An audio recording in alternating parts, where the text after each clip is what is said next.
3 puta 125 grama Jaffa keksa, znači ukupno 375 grama. Kalup promjera 26 cm, premazati s malo maslaca pa rasporediti polovicu keksa.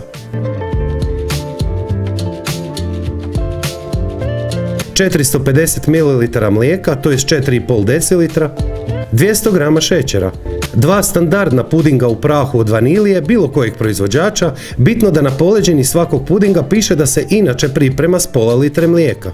100 ml, to jest 1 decilitar obavezno hladnog mlijeka. Dobro promiješati da nestanu grudice.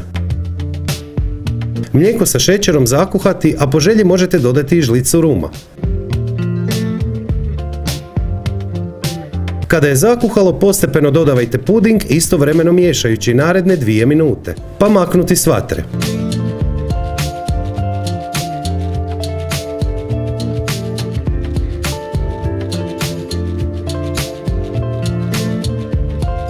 ...500 grama svježeg kravljeg polumasnog sira,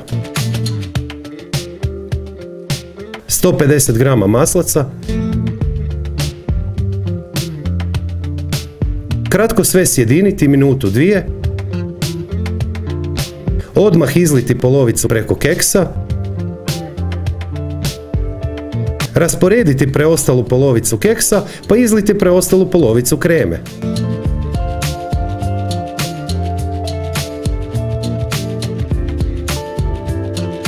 Spremite u hladnjak, makar je toplo, samo ono vrijeme koje je potrebno da napravite čokoladnu glazuru, a to je nekih manje od 5 minuta. 100 ml biljnog vrhnja za šlag već zaslađeno ili koristite 40 grama maslaca.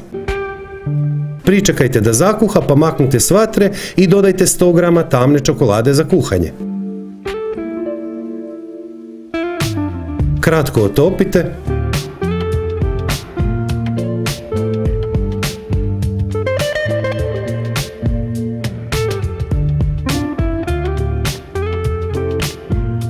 Po želji čokoladne mrvice.